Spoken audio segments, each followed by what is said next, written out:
WPGet. Get found. Real people, real solutions.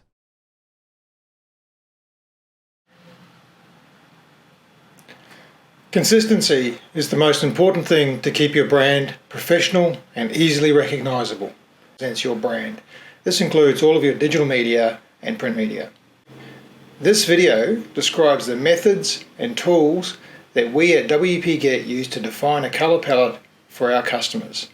There are a lot of theories and methods used by different graphic designers and agencies. To keep things simple, we work with a 3-base color system: primary, secondary and accent. Each color will have 2 variations defined.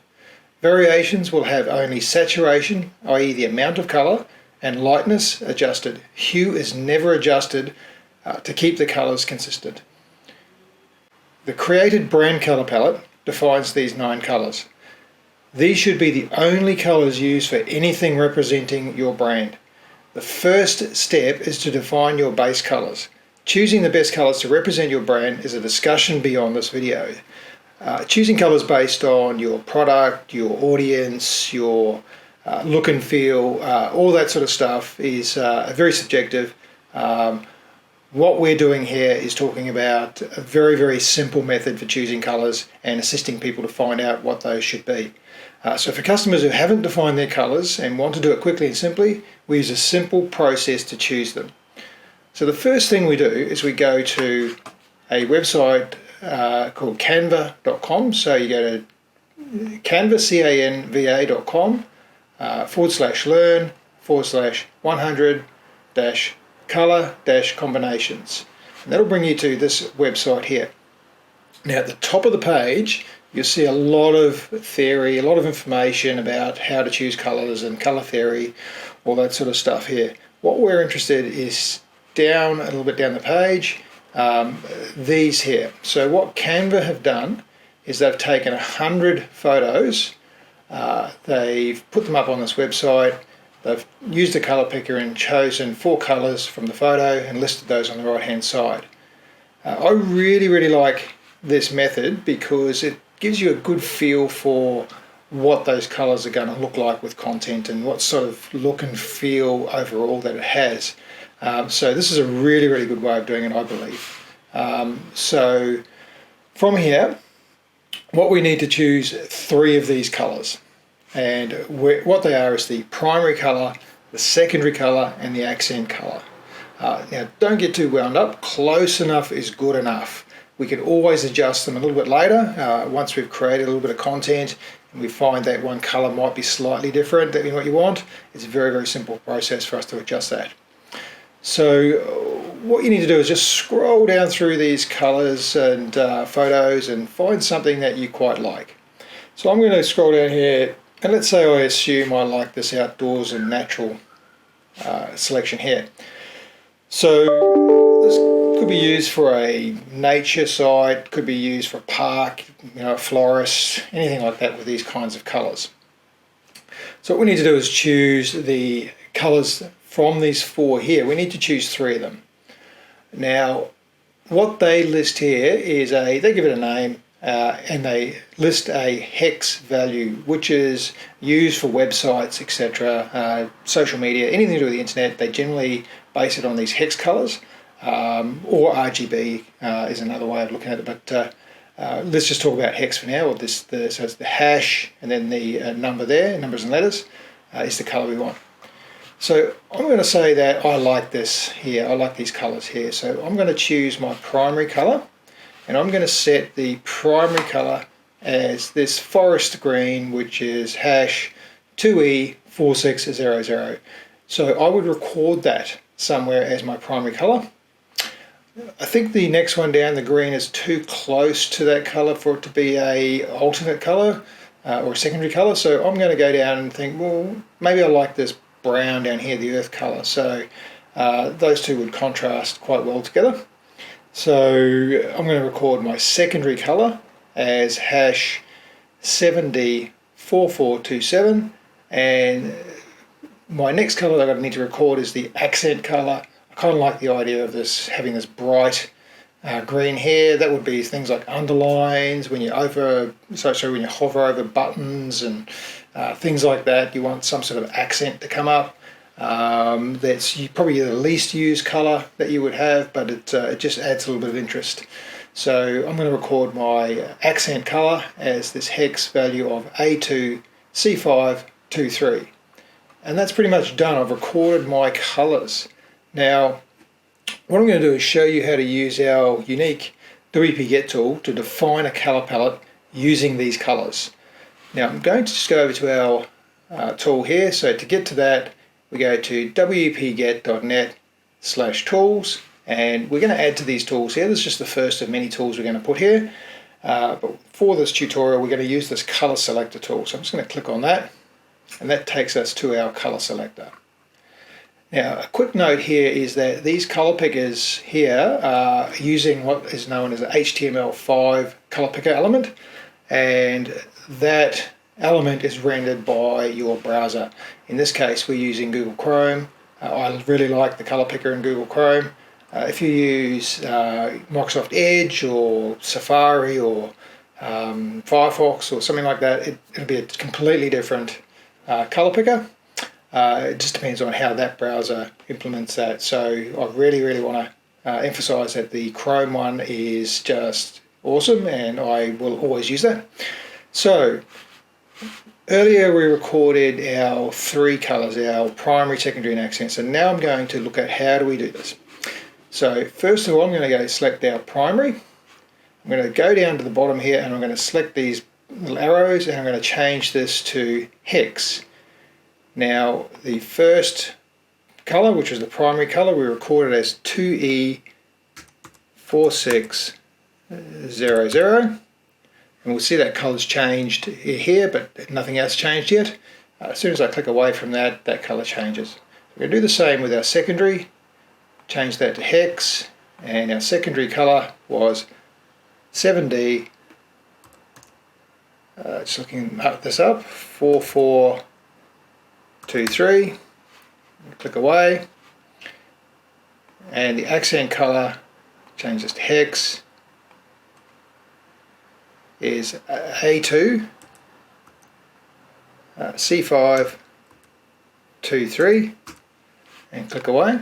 So these three colors here, the primary, secondary, and accent, are the colors I chose here, the primary, secondary, and accent.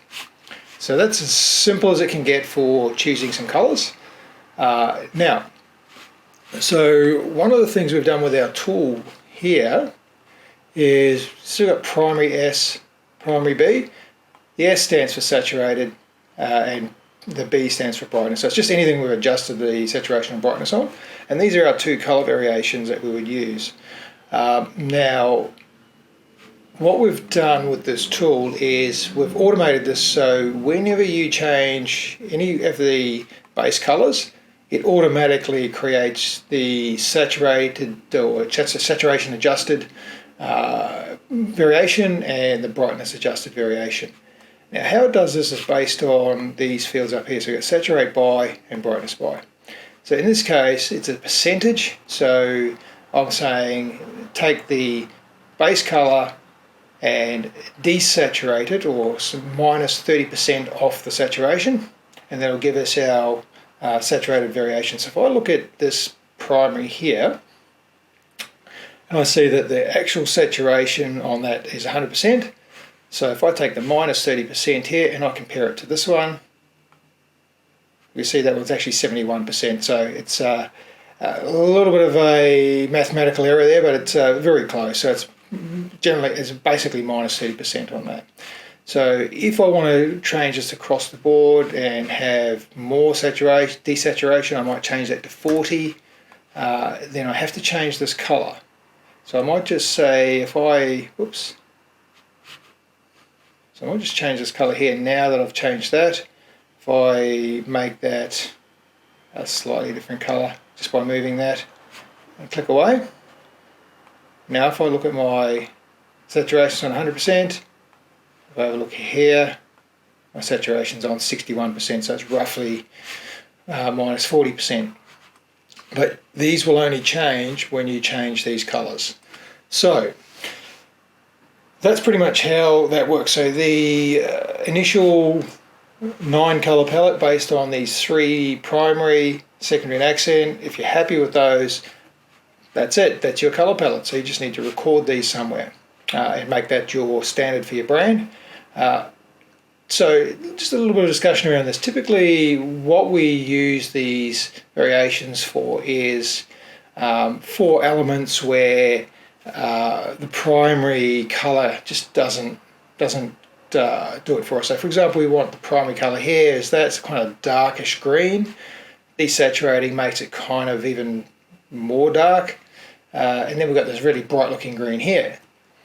Well, let's say we want that green as a background colour. We want to have black text on it, and that's just a little bit too much. So I'm going to go in there, I'm going to select that, and I'm going to set that saturation a little bit back. So I'm going to bring that back to maybe 30%. There's our variation there.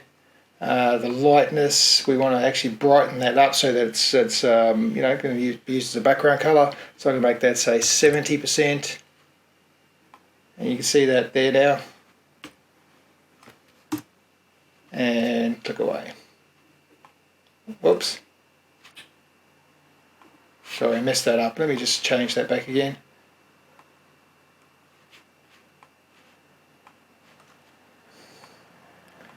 I accidentally clicked on this little picker up here which messed it up. So let's say the saturation we're going to drop back to say 30%. And that's not quite what we want for a dark background. Let's brighten it up a bit. So let's make it say 70%. It's still really a bit too much colour, too dark for background. So make it say 80%. There we go. That looks pretty good there. Click away, and there we go. So that's actually still very closely related to these colours here. But we could easily put some black text or something on top of that and it would still look good. So let's say that's our choice there. So it's just playing around with some of these. We might look at this one and go, okay, we're going to change that a little bit. We're going to brighten that up as well. So make that 80. There we go. It's probably not quite what we want. We want to desaturate that a bit. So make that say 30. There we go. There's a desaturated and brightened or lightened colour. Click away, and there it is there. So once again, you can see if you look along this line, it's still very related to these other colours, but it's a very light background that we can use for putting darker text and whatnot on top of there. So that's our colour palette there, for example, that we might use. We've decided this is it, so we record that and that becomes our standard for our brand. Okay, so now we're all done with choosing colours. Now I'm going to give you an example of why we do this. So with WPGet, typically we try and use the base colours, the primary, secondary and accent, wherever possible.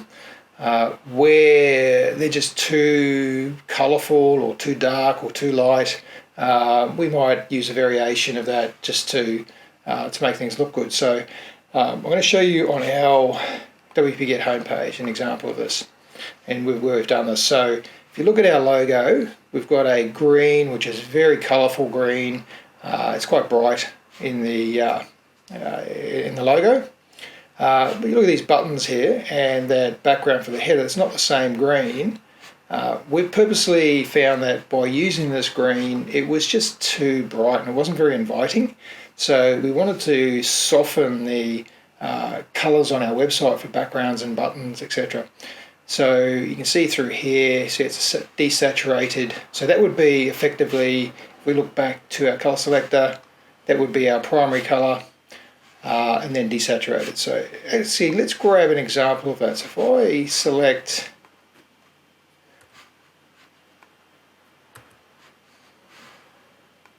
this header here, and I'm going to change that background to be the green from our logo. You see already it's just too bright. So I'm going to take this hex value here and copy that and I'll put that into our colour selector. Sorry, I forgot that copy and paste into the selector doesn't work, so we need to just take a note of that. So it's 8CC540.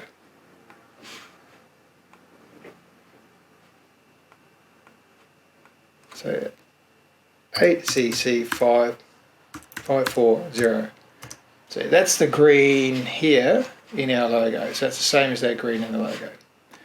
Go back to here, I'll grab that actual colour. I'll put it in there and see what the difference is. I can't recall what we actually made it.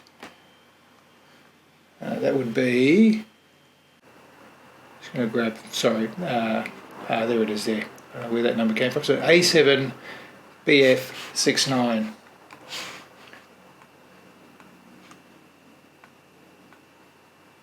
So A7BF69. There you go. So there's our desaturated version of that.